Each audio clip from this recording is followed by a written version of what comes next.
Thanks for showing up. Yeah. What's Global Freedom Network? What exactly is it? It's an NGO, it's an organization that was set up to eradicate modern forms of slavery. So we tackle issues like human trafficking, forced marriage, forced labor, death bondage, child marriage. The founder of the organization is Mr. Andrew Forrest, who's an Australian businessman, philanthropist as well. He works in the iron ore business. And basically, what we've been doing is we've been mobilizing, empowering faith leaders to mobilize their efforts and collaborate with the public, private, and civil sectors. We empower them to spread the word about trafficking and help in the fight against trafficking. And we've been organizing a series of workshops across the globe in different countries, like in the Vatican, in Delhi, in Canberra, Jakarta, Buenos Aires, Auckland, and Medellin, between the years 2014 and 2018. And what we did recently is we had a signing in Africa, which was held in Ghana, and that was on the 5th of August. So yes, it's an NGO, and our main fight is against modern forms of slavery like trafficking. Yeah. Now, apart from trafficking, if you want to define modern slavery, what would you say it is? Yeah, it's basically exploitation of vulnerable groups by trafficking, by syndicates, basically, who mislead the youth, mislead people, send them abroad. And when they go abroad, they find that they get themselves in difficult situations. Maybe their passport is seized. They end up working long hours for little pay. They may be abused physically or even sexually, and they often need support. They end up being, when they return home, they end up with no money. And so, I mean, that's one. Human trafficking, like cross-border trafficking, is one form of slavery. And then we can look at like the domestic servant. Maybe they're working for low wages and being abused by their employer. So that's a form of slavery as well. And also child marriage. Sometimes families that are poor, they send their child to marry early, and they get a lump sum of money for it. And because of that, the child is deprived of an education because they get married early. So that's a form of slavery because they're enslaved in the marriage at an early age. And also, if you look at child labor, particularly maybe in the late Volta, the fishing industry, young children who are being used to fish, and they're paying, they earn little, and they're being mistreated. Some of them have injuries, they're being beaten. Some of them also physically abused, mistreated. So in the fishing industry, and also maybe the farming and agricultural, cocoa farming, young children. So child labor is also a form of slavery.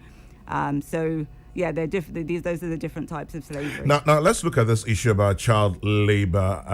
When you describe the fishing and agriculture industry, the pushback conversation is that it is their way of life. It is a cultural thing. Yeah. It is how they are brought up. It is the trade their grandfathers and fathers have practiced. Yeah. And so they are just being initiated into it. Yeah. How do you respond to that? I don't believe that's right, because a child should be in school and should be going through their education and formation for the future. So if they get academic qualifications, then they can maybe go into office work if that's what they want to do. They need to be given that option. But if they're being pushed into farming or fishing, that might not be ideal for them. But don't you think poverty has something to do with it? Yes, I believe so, yes, because there is a desperate situation. So maybe the parents can't afford to pay school fees and put them through an education, so they send them into the farming industry or the fishing industry. Yeah, so it's to do with poverty. Yes. In the studio this morning, Elizabeth Poku, Global Freedom Network representative. Now, Elizabeth, how prevalent is modern slavery in Ghana? Because you signed this thing last week, Thursday. How prevalent is it? It's prevalent. The Global Slavery Index, which is like a report that is on the internet, I've looked at just doing my own research.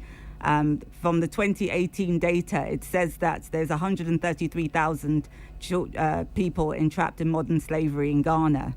So it's a widespread problem, and even when you go out on the streets, you see young children maybe herding cattle or begging. Some of them are part of a syndicate. They're begging that with the money they get, they give it to someone else, a master.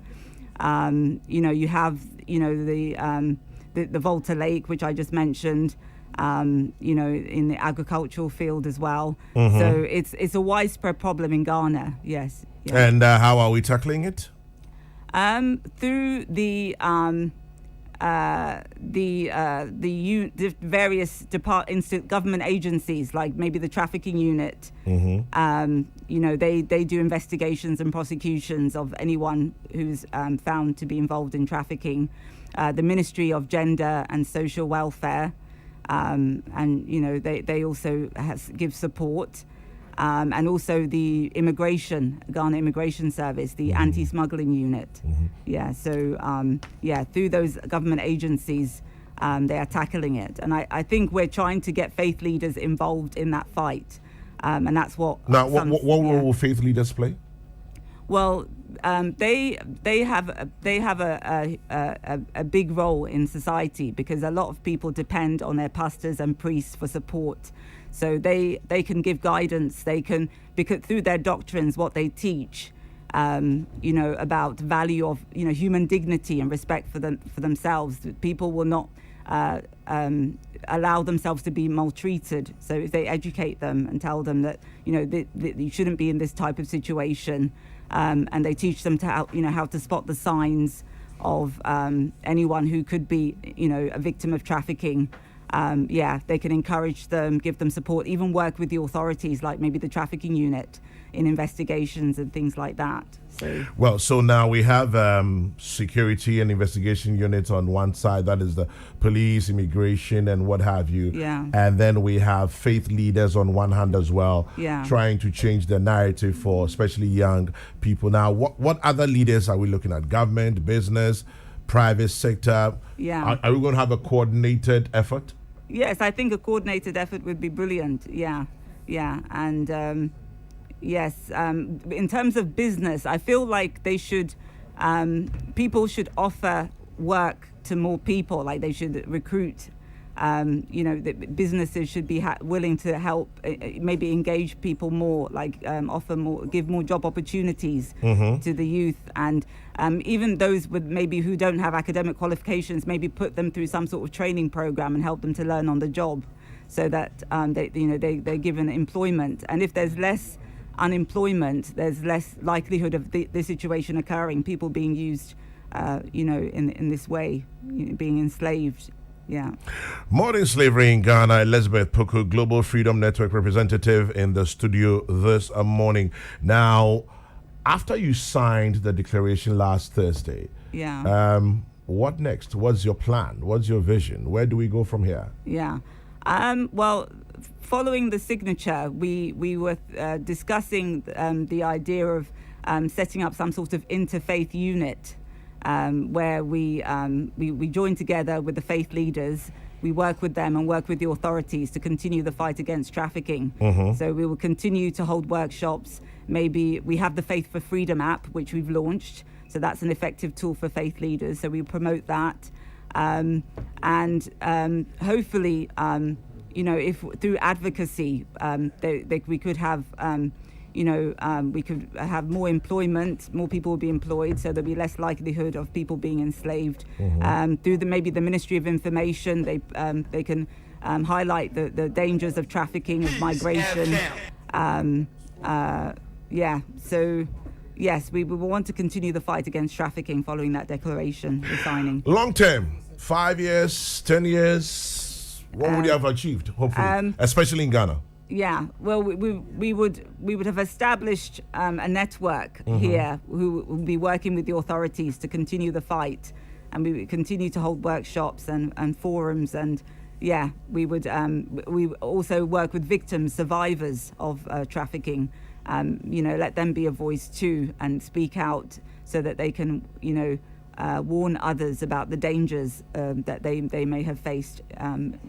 Well, finally, one thing I'd like to come back to in this particular area has to do with what I mentioned earlier about cultural practices, beliefs, norms, and what have you. It's going to be a very difficult narrative to change. The agri community, the fishing community especially, the issue of poverty. Yes. How do we tackle that? Obviously, it's a delicate area that we have to tread carefully with. But we can do it like slowly through meetings, like engagement with